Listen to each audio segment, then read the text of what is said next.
Hi there. Welcome to Reddit Confessions. If you've ever stood in a crowded room and felt like the loneliest person alive, stick around. She laughed before I even said a word. There was music, people clapping, champagne fizzing in glasses, and the woman I gave my entire adult life to, standing 5 feet away from me, laughing. Right as I was about to raise my glass. This wasn't a nightmare. This wasn't some twisted dream where I'd wake up sweating and grateful it wasn't real. No, this was real life. And the worst part? I planned it. The venue, the flowers, the playlist, every single detail was mine.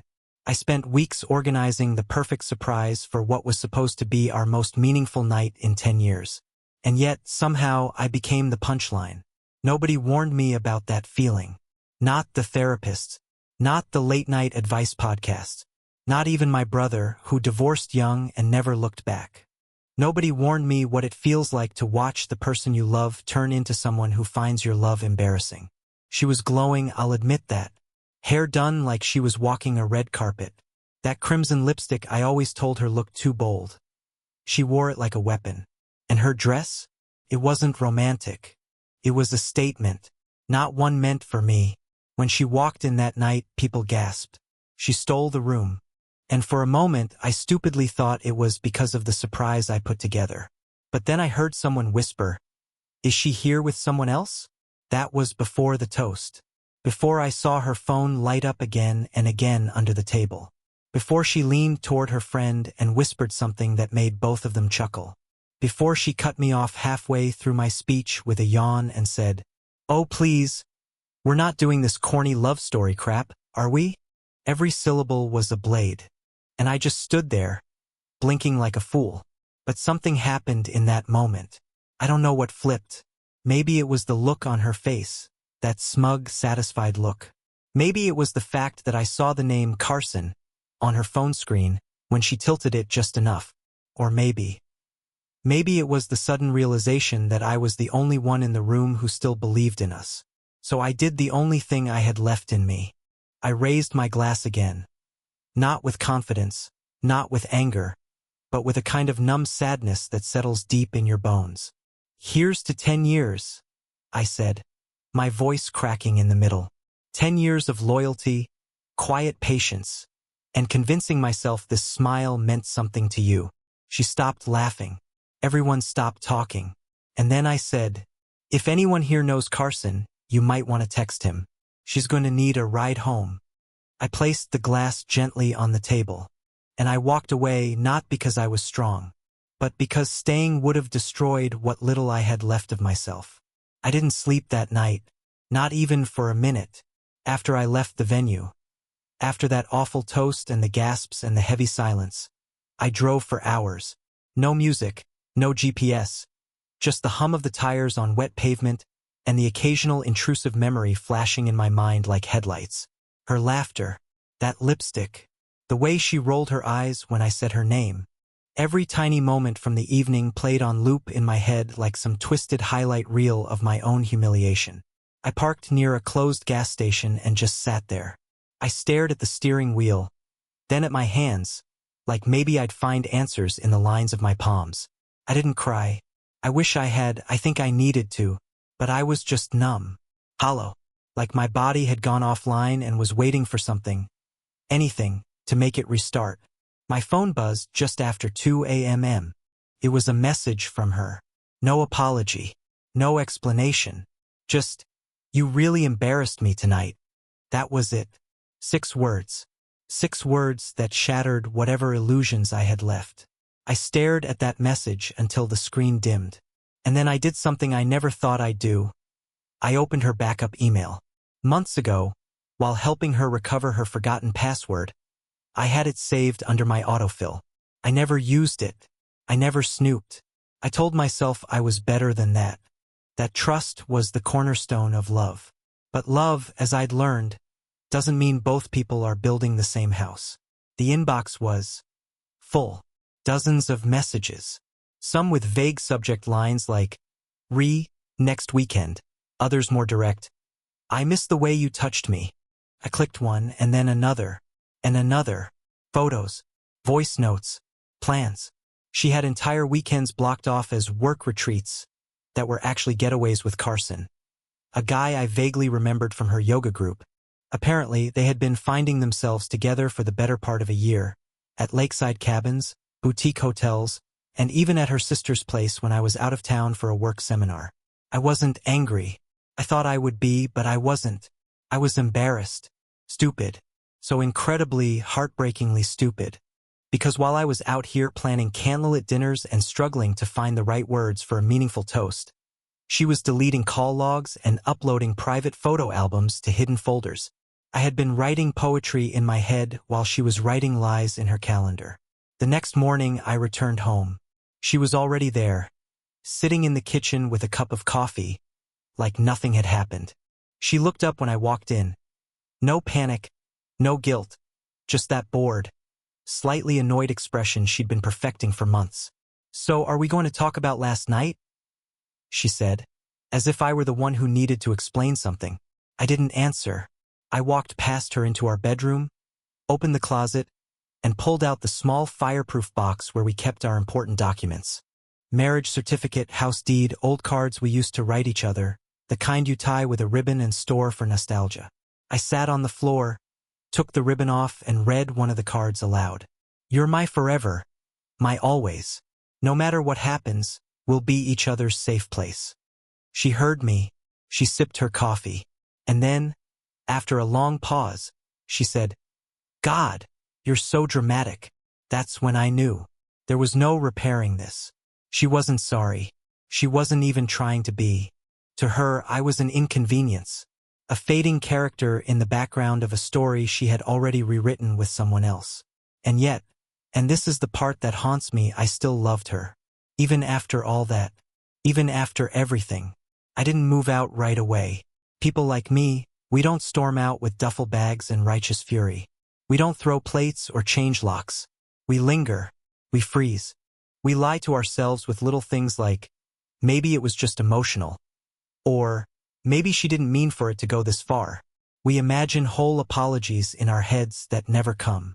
We wait for a version of the person who doesn't exist anymore. So yeah, I stayed. That morning, after she sipped her coffee and called me dramatic, I just sat there on the bedroom floor with that box of memories spread out like debris from a car crash. I remember tracing my thumb over one of our wedding photos and wondering if there was ever a moment in her eyes where the love was real, or if she was just playing the part. She didn't apologize, not even once. Instead, she picked up her phone, scrolled, and said, "Can we not drag this out? I have a facial appointment at noon." I nodded. What else was I going to do? I had no script for this part of my life, and so the next few days blurred. We didn't fight. We didn't talk much either. We passed each other like coworkers who'd both just been laid off but hadn't gotten the memo on who was supposed to leave the office first. She spent more time in the guest bathroom. She stopped wearing her wedding ring. She changed her perfume. The one I bought her last Christmas was replaced with something louder, bolder, and unfamiliar. Every small change felt like another nail in a coffin I didn't even know we were building. But then, 3 days after the toast, came the knock. I wasn't expecting anyone. I rarely have visitors. So when I opened the door and saw a man standing there in jeans, a fitted jacket, and holding a white envelope with my name written on it, my first thought wasn't fear. It was confusion, and a strange, slow-burning sense of dread. "Are you Lyle?" he asked, like he didn't already know. I nodded. "Yeah." He handed me the envelope, gave a forced smile, and walked away without another word. Inside the envelope was a single printed page. Nothing handwritten. No signature. It said, "You deserve the truth. Check the cabin. Check the guest book." She signed it every time. My stomach dropped. My first instinct was to crumble the note and pretend it never happened. But curiosity is a funny thing. It doesn't knock. It barges in and drags you by the collar. I waited until Jessa went to her late Pilates class. I watched her pull out of the driveway without saying goodbye, wearing those new sunglasses she bought during that retreat in Vermont. I waited another 10 minutes, just in case she forgot something, and circled back. She didn't.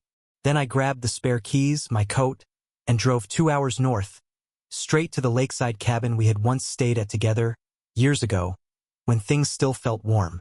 It was owned by a retired couple we knew through her parents. They rented it out casually, usually by word of mouth. I wasn't even sure what I was looking for. Maybe a scribbled name, maybe a date. Something. I arrived just as the sky began to turn gray. Snowflakes started to fall. Not enough to stick, just enough to make the world quiet. I let myself in. The place hadn't changed much. The same plaid curtains, the same floral couch with sun-bleached cushions. It smelled like pine wood and old candles. I went to the little table near the bookshelf where the guest book used to sit. It was still there. I opened it. Page after page of handwritten notes. Some sweet, some silly. Most signed by couples. I flipped slowly, trying not to shake. And then I saw it. Jessa plus C. Weekend escape. Much needed. Second time here, but still feels like the first. Dated 7 months ago. I flipped again. There was more. 3 entries. 3 separate weekends. 3 different notes, all in her handwriting. We danced in the kitchen to no music. No phones. No world. Just us. Best birthday I've ever had. All of it signed the same way. Jessa plus C. She brought him here. To our place. The only place I ever truly felt like I could breathe when things were good between us. She brought him here and left pieces of their joy in ink. She immortalized her betrayal in a book meant for love. And that's when it hit me. She wasn't hiding anything anymore. She wasn't afraid of being caught. She'd already replaced me. Not emotionally. Logistically. I wasn't just losing her heart. I was being erased from her plans. I drove home in silence again. Not even the radio could distract me. The snow picked up, and the roads turned slick. But I didn't care. I could have skidded off the road, and I probably would have welcomed it. When I walked through the front door, she was standing in the kitchen, eating grapes like a woman who had no idea her husband just saw her other life etched in pen. She looked at me and said, "You didn't bring home toilet paper like I asked." I didn't answer. I just looked at her. And for the first time, I saw her not as my wife, not as my partner, but as a stranger in my house, living my life like it was already hers to repurpose. And in that moment, I knew the toast wasn't the end. It was only the beginning of a very quiet, very painful war. The funny thing is, betrayal isn't loud. It doesn't always come with slammed doors or screaming matches. Sometimes it's silent. Sometimes it sounds like a spoon scraping the bottom of a yogurt cup while she talks to her friend on speakerphone, laughing, calling him babe. Like you're not even in the next room. Like the walls of the life you built together are made of nothing.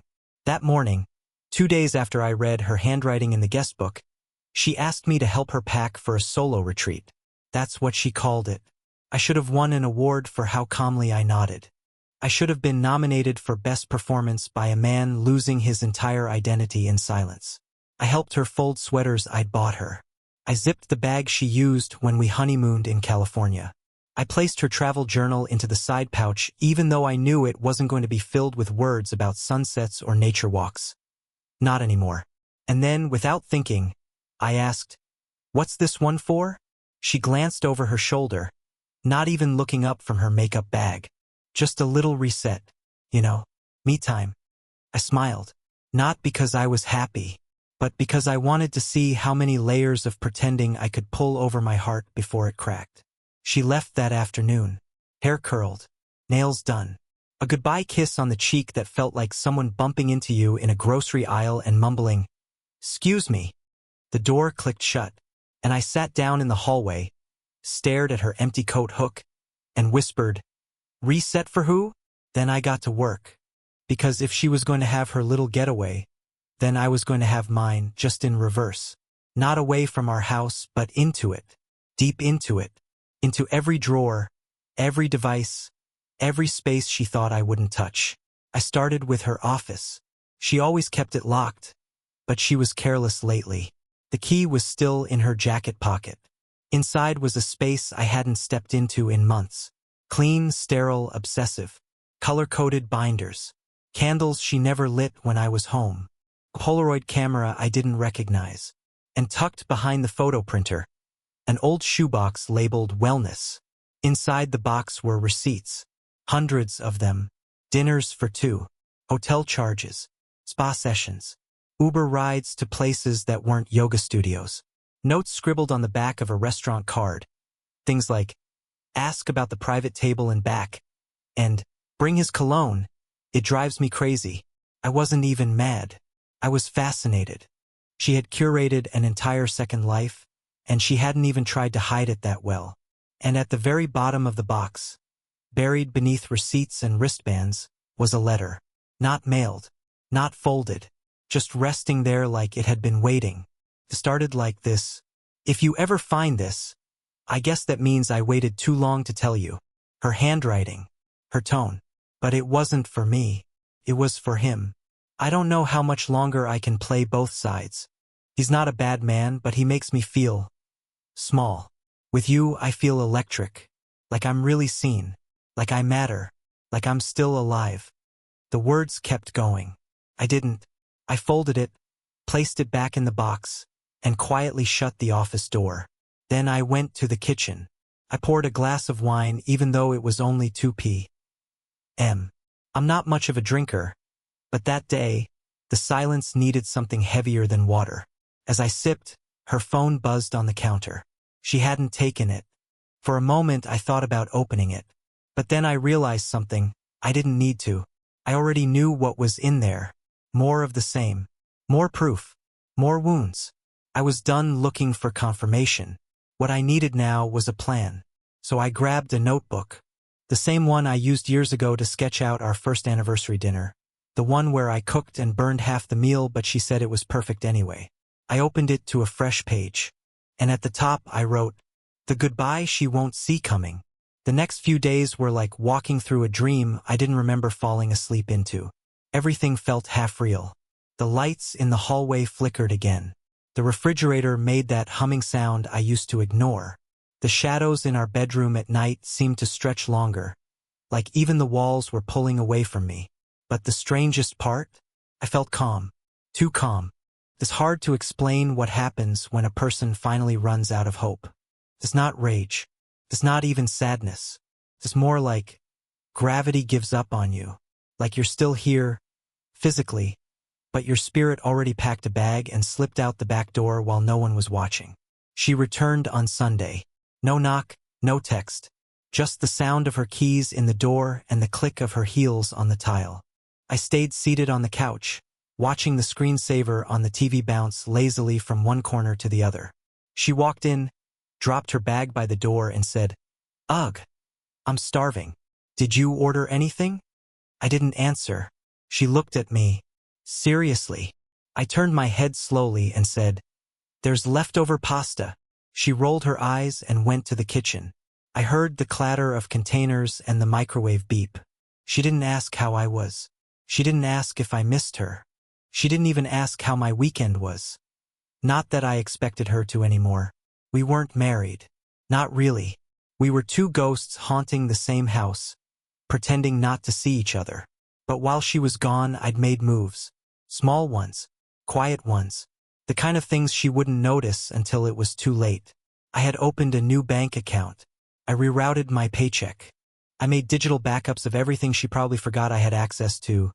Tax files, joint account statements, her shared calendar, which was surprisingly helpful, and even that one old Dropbox folder we used when planning our wedding. You'd be amazed what people forget they leave behind. And then I did something that made my hands shake. I called my boss and asked for time off. Not a vacation. A break. I told him something vague about a family emergency and needing to sort things out. He said yes without hesitation. Said I sounded like I hadn't slept in weeks. He wasn't wrong. Jessa stayed in that night. Said she had a headache from the drive. I watched her scroll through her phone with one hand while rubbing her temple with the other. I could hear the faint chime of notifications, and once, just once, I saw her smile. Not at me, at the screen. The next morning, I pretended to oversleep. She left the house in a rush, cursing under her breath and saying something about missing her gym slot. As soon as she drove away, I got up, opened my laptop, and logged into the guest email account I created. The one I used to send Carson an invitation. I had worded it carefully. I didn't threaten. I didn't insult. I didn't even reveal who I was. Just a simple message. There's something you left behind. If you want to know what it is, meet me at 6 p.m. Thursday. Rooftop bar, Greenpoint Hotel. Come alone. I wasn't sure if he'd show, but something told me he would. And I knew Jessa had no idea, because I was done broadcasting my pain. She thrived off knowing I was hurting. So I kept my sadness zipped up and hidden beneath a smile. I nodded when she spoke. I asked normal questions. I even laughed once when she joked about our cat being more loyal than most people. Thursday came faster than I thought it would. I ironed a shirt I hadn't worn in months. I polished my shoes. I trimmed my beard and looked in the mirror for longer than I usually allow myself. I didn't recognize the guy staring back. Not fully broken, but not whole either. I arrived at the rooftop bar 15 minutes early. Ordered water. Sat near the back. The air was crisp. The city buzzed beneath me like nothing had changed. Like people weren't getting emotionally dismembered every day in ways they couldn't explain to their mothers. At 6:07 p.m. Carson walked in. He looked just like his photos. Taller than me, sharper jawline, that smug posture of a man who never had to beg for love. He didn't recognize me. Why would he? I was just the background noise in his story. The guy whose name he probably skipped when it popped up on her phone. The sad husband. The emotional speed bump. But when he sat down, I smiled and said, "Thanks for coming." He froze. And that's when I knew he hadn't told her. She had no idea we were meeting. Perfect. He didn't say anything at first. Just looked at me. Then glanced toward the empty chair across from me, like maybe I was waiting for someone else. I could almost see the gears turning behind his eyes, trying to match my face to a memory. Maybe a photo frame in our hallway. Maybe a shadow in her stories. Or maybe he just knew instinctively. When you break someone else's world, their face eventually shows up in yours. I let the silence stretch longer than was comfortable. I wanted him off balance. "Carson, right?" I finally said, pretending to scroll through my phone. "You can sit, unless you'd prefer to stand and squirm." He sat, slowly, still unsure if this was a setup or a mistake. "You're her husband?" he asked, low and cautious. I nodded. "Still am. For now." He leaned back in the chair, cleared his throat, and looked out toward the skyline like we were just two strangers making polite small talk over drinks. But he was sweating. His hands kept rubbing against the fabric of his pants. He wasn't nearly as confident without her there. That surprised me. "Look," he started. "I didn't come here to fight." I laughed. "I didn't mean to, it just slipped out." "That's good. Because if I wanted to fight, I'd have invited your boss too. And maybe your wife." His eyes narrowed. "I'm not married." "I know," I replied. "But it makes you nervous to hear me say it. Doesn't it? Makes you wonder what else I know." More silence. A breeze swept across the rooftop. Somewhere in the background, a jazz track played on loop through cheap outdoor speakers. People clinked glasses, toasted birthdays, laughed like their lives made sense. Meanwhile, Carson sat across from me trying to decide if he should stay or run. "I didn't bring you here to threaten you," I finally said. "I brought you here to give you a gift." His eyebrows twitched. "A gift?" I reached into my coat pocket and pulled out a small, flat envelope. No writing on it, just sealed. I slid it across the table. "Inside, you'll find 3 things. A copy of the letter she wrote to you. You know, the one she never gave you but hid in a box labeled wellness. I thought you might appreciate reading the whole thing. I included a printout of the cabin guestbook entries too. You've got quite the fan club." He didn't touch the envelope, just stared at it like it might explode. "And the 3rd item?" he asked, his voice tighter now. "That," I said, "is a photo, a real one, of the 2 of you, from the cabin porch. She told me she never took anyone else there. You probably thought that was romantic." "I don't need this," he said, pushing the envelope back toward me. "No," I said softly, pushing it back again. "But she does." Carson's face flushed. Not rage, Shame. Maybe both. So what's the point of this? You want me to disappear? Want me to confess? Beg you to take her back? No, I said calmly. I want you to keep being exactly who you are. I want you to keep texting her. Keep seeing her. Keep promising her the same escape she promised you. Because eventually, she's going to do to you what she did to me. And when that happens, you'll remember this table. This moment. He looked at me for a long time, like he was trying to decide if I was dangerous or just pathetic. I didn't care what he chose. I wasn't here for revenge. I was here for clarity. To watch the man who helped unravel my life realize he'd been fed the same script I once swallowed whole. Finally, he stood up, took the envelope. No thank you. No insult. Just a short nod before he walked away, clutching the thin package like it weighed 1,000 pounds. I stayed, ordered another water, let the night stretch around me while I thought about what came next. Because this wasn't closure. It wasn't even the climax. It was just the clearing of a stage. When I got home that night, Jessa was already in bed. The lamp on her side still glowed. She wasn't asleep. She was scrolling, always scrolling. Her eyes flicked up when she saw me walk in. She offered a lazy smile, one I used to live for. "Good night," she asked. I nodded. Eventful. She didn't ask what that meant. She never did. And that's when it truly hit me. She didn't think I was capable of doing anything without her knowing. She thought I was still the man she could lie to and distract with half a kiss or a joke about how moody I'd become. She had no idea I was slipping away from her. Quietly, completely, and with every piece of her web untangling in my hands. I lay in bed next to her that night, staring at the ceiling, and whispering 3 words under my breath. She's almost gone. 3 days passed before she noticed anything. That's how long it took for her to realize that I wasn't asking questions anymore. That I wasn't hovering or sighing loudly or waiting by the window like some sad movie husband hoping she'd come home early with an apology in her pocket. I think what got her attention first was how clean the house was. I'd vacuumed. I'd done the laundry, not just mine, but hers too. I folded everything and put it away perfectly. I wiped the counters, cleaned the windows, even replaced the flickering light bulb above the kitchen island. She came home that evening, walked through the door with her phone glued to her hand as usual, and stopped dead in her tracks when she saw the house glowing like it had been staged for a realtor. "Did someone come by?" she asked, sniffing the air. "Nope," I said, walking past her with a cup of tea. Just felt like resetting. She watched me, trying to read my tone. But I didn't give her anything. That was the key now, no emotion. No pain she could feed off. No questions she could answer with half-lies and smirks. I was still there, but only in the physical sense. The rest of me had already packed up and left days ago. The next morning, she found the wardrobe half empty. That's when she panicked.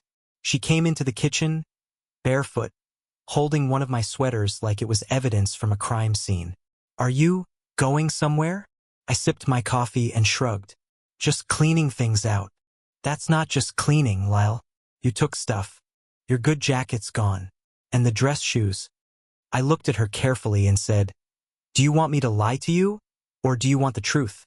She flinched. She wasn't used to directness. For years, I'd been the one who swallowed my words, sugar-coated my disappointment, turned every argument into an apology. She had trained herself to expect that version of me. But this new silence, this calm, precise withdrawal, it unsettled her in ways she didn't know how to name. "I want the truth," she said finally, though her voice trembled a little. I stood and walked over to her. Not fast, just slow enough for her to feel the shift in power. "I'm leaving, Jessa. Not today, not tomorrow, but soon. And when I do, you won't get a speech. You won't get a dramatic scene. You'll just look around one morning and realize everything I brought into this house is gone, including myself." She blinked, opened her mouth, closed it again. "And before you ask, no, I'm not doing this because of Carson." Her eyes darted to the side. "I'm doing it because of me," I continued. "Because I finally understand that I spent a decade loving someone who was never actually with me. You were just next to me, but you were never in it." And I kept hoping that if I just did enough, you'd meet me there. She looked stunned. Not guilty, not remorseful, just stunned. Like someone who thought they were watching a rerun and suddenly realized it was live. "Why now?" she whispered. I smiled, and it wasn't a bitter one. It was genuine, quiet, peaceful. Because I finally ran out of things to forgive. She left for yoga that afternoon but came back earlier than usual. That's how I knew she had canceled. She paced the living room. She tried to strike up small talk. She even suggested we order Thai food from the place she used to say was too greasy. She was fishing for a sense of control again. She was trying to reboot a version of us that didn't exist anymore. But I gave her nothing, just polite nods, faint smiles. The man she betrayed had vanished. And the man standing in his place was someone she didn't know how to manipulate. That night, after she fell asleep, I opened my laptop and reviewed the documents one last time. The property exit agreement, the financial separation spreadsheet, my new apartment lease. Everything was lined up. All I had to do was wait for the right moment, the moment she'd least expect. And then I did something small, but important. I changed the password on our shared photo album. The one that held 10 years of memories, vacations, holidays, her birthday in New Orleans, our anniversary in Asheville. That blurry picture where we're both laughing so hard she has her hand on my face like she's trying to hold the joy in. I changed the password and renamed the folder, What You Never Saw. And then I logged out. The game was still playing in her mind, but I had already walked off the field. The morning I left, she didn't even wake up. That part still haunts me a little. Not because I needed her to stop me or chase after me or beg for one last chance. No, I didn't want any of that. But some small, bruised part of me had hoped that maybe, just maybe, she'd feel it. That her body would instinctively jolt awake when the weight of me leaving finally shifted the balance of the house.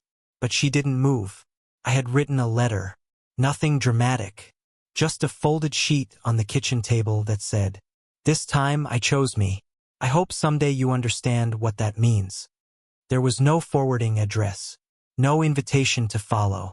Nothing she could twist or unravel. It was the cleanest cut I'd ever made in my life. I left my ring on the counter beside the blender. The one we never used because she said smoothies were a phase. And just like that, I stepped out into the morning air with one bag and my name back in my hands. The apartment I moved into wasn't fancy. Just a quiet third-floor walk-up above a bookstore. The walls creaked. The windows stuck in the corners. But it was mine. And for the first time in a decade, so was the silence. It didn't feel heavy anymore. Felt earned. At first, I expected grief to find me. I waited for the loneliness to creep in like mold on the walls. But something strange happened instead. I started to breathe again. I started sleeping through the night. I started humming to myself while making coffee. The little signs of being alive came back. Not all at once, but enough that I noticed. I saw Carson one more time, believe it or not. Not in person, just a photo someone shared with me. He was standing outside the same bar we'd met at, only now with a different woman. A new smile. A new game.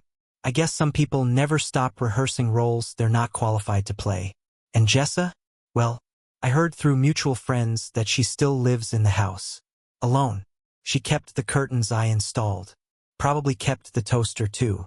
But I wonder if she notices how quiet it is now. I wonder if she ever walks into a room and feels something missing, even if she can't name it. But I don't think about her much anymore. Not because I hate her, but because I finally remembered what it felt like to be a person who wasn't constantly waiting to be chosen. Nowadays, I walk a lot. I go to the same coffee shop every Saturday. The barista knows my name. I even picked up painting again, badly but with joy. I talk to my sister more. I forgive myself more.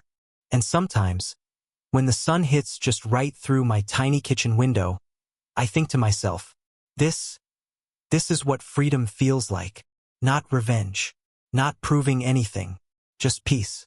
So if you've been through something like this, if you've been the one holding on long after the rope has burned through your palms, let me be the one to tell you, you can put it down.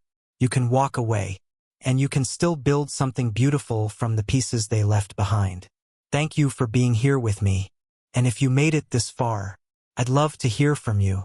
What's the most shocking or unforgettable twist you've ever read in a true story, or maybe even lived through yourself? Drop it in the comments below. Let's talk about it. And don't forget, this is Reddit Confessions, where the truth finally gets its moment to speak.